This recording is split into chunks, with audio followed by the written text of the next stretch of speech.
Hey guys, Mr. Rysz here. So we are going to start the next activity, 116. Today we're going to do part 1 and part 2. So let's jump right into it. This one's called Buggy Image. And beginning here, we actually have a quiz that we will take. So we'll take this one together just to help you out. You'll see there'll be a lot of other things that we'll have to do in between. So our goal here is to make sure we examine a program with poorly written code and determine what it's supposed to do. We use meaningful variable names to indicate their value and use. We apply methods you've already learned to improve the buggy code. And we correct errors using test cases. Whoa, there we go. Good morning. Hand tracing, visualizations, debuggers, and/or extra output statements. So here's some resources that you might want to use, some Python keywords and built-ins that you guys can go ahead and look. These are just good phrases and built-in things. We'll talk about some of them you probably already know and probably already used before in other classes. So bugs literally, so the imperfections, errors in code known as bugs. You probably have experienced consequences of buggy code yourself. You may have also been annoyed at a small inconvenience in a glitch in an app or a glitch in a major program, or perhaps even saw a program that caused an entire computer to crash. Fun fact about the bugs, back in 1947, when computers were so large that they took up the entire room, an actual bug, a moth, was found inside a computer's relay, causing it to malfunction. A computer science worker at the time reported this incident as the first actual case of a bug being found. And if you look here, it says, yeah, relay number 7, moth in relay. So yeah, this is a bug. And yeah, they have the bug right there. So that's why it's called buggy. Bugs are caused by a number of factors. Perhaps the biggest reason we have buggy code is unavoidable. People are not perfect, and therefore their programs are not perfect. Other reasons are avoidable, such as sloppy programming and poorly tested code. We can reduce bugs in code by having good programming habits and testing code thoroughly. In this activity, you will debug a program that has multiple problems and including poorly named variables, missing comments, incorrect code. You will make the improvements to the overall program. All right, so some career connections here. Debugging and testing software is an important part of producing a high quality product. Not only do programmers debug their own work as they develop programs, but they also help debug each other's work. Software developers often begin their careers checking the quality of the colleagues' code. This is called quality assurance, or QA, or QAing. Always involves testing and often involves bug fixes. It's a great opportunity for new developers to learn the software and the programming language. They get to know their team members and see other aspects of software development process. So let's understand your code. In order to fix the bugs in the program, you will need to understand all the code in it. But this can be a daunting task, especially in large programs. A good way to learn what a program does is become familiar with its variables. Recall that variables hold values such as numbers and strings. Bugs in the program are often related to the changing values of the variables. The new programmers often struggle how these values change throughout the code. Since programs are executed sequentially from first statement to the last, you can predict variable values.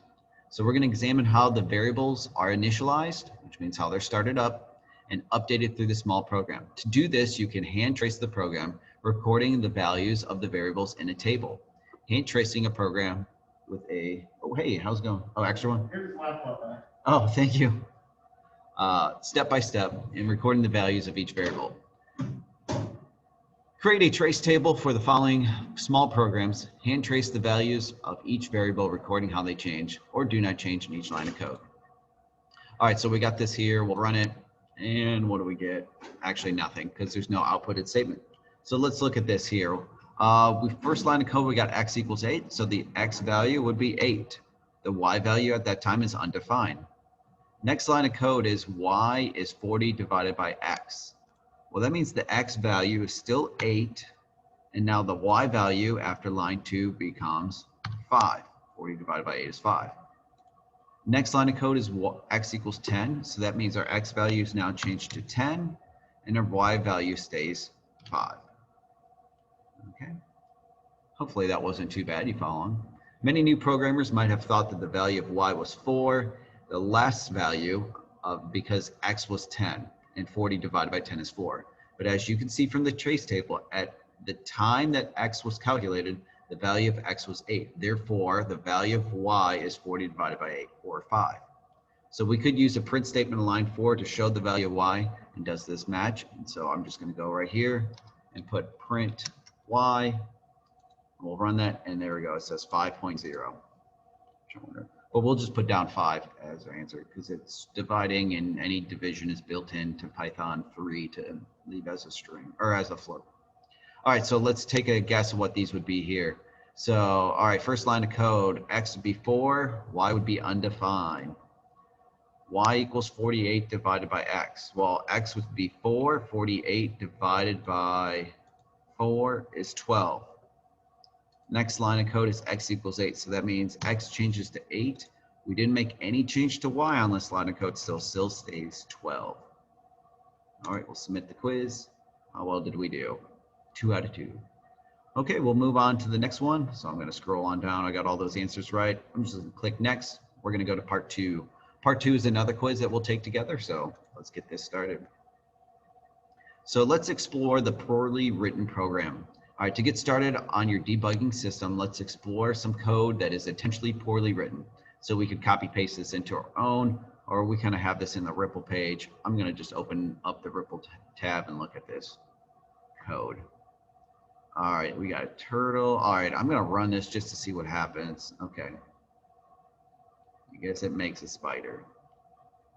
All right, we got x turtle size to x equals pen size 40, w 6, y 7, z 380 divided by w, x pen size 5. Okay, got a lot going on there. All right, do your best to explore the code. If you cannot understand it, don't worry. The poorly written variable names and lack of comments give you no clues what's going on. The code is difficult to understand or interpret. So we're going to run the program, which we did, and see if that gives us any clues. Most likely, it's still unclear what the image is supposed to be. If you were in a software development organization, you could go to the original writers and ask for clarifications. All right, assume you did this, their response was, it's supposed to be a spider. All right, so what are the problems you see with the image that's created? So if that's supposed to be a spider, we probably say like most spiders are not like, it looks like all the legs kind of started, so the legs are not in the right location. They're also like, we got some short legs and long legs, so we could just write that in. Okay, legs are in a wrong location. They are not of the same length. Also, there's no like bends to the legs. They're just straight. The legs do not bend. There's no eyes on the spider. So we could probably say some things, you know, that looks like a my 3-year-old drawing spider. All right, so let's investigate some blocks here, some block string. So I'm going to kind of copy this code over here to show you. So one approach to help understand a programming is to break the code into smaller chunks. To help you see what the small chunk does, you can temporarily deactivate certain parts of the code and execute other parts. So in Python, you can do this with block strings. To begin the block string, you'll insert 3 single quotation marks, and then to end the block string, you'll enter another 3 to deactivate it. So if I copy this, I could probably go to this REPL page here and just show you. Ooh, actually, I probably didn't want to do that, but I'll delete this anyways, because I'm editing this. You can see here we start with 3, and it goes away. You know what I'm going to have to do? I'm going to have to fork this real quick here, so I don't make a mistake to your guys' screen. Yeah, there we go. So when if I just didn't have it there, you can see everything would be executable.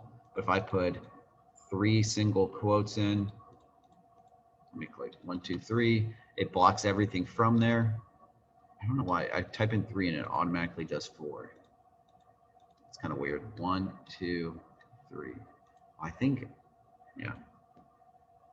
That's something we'll have to get used to with REPL. And we got to put another 3 to end it.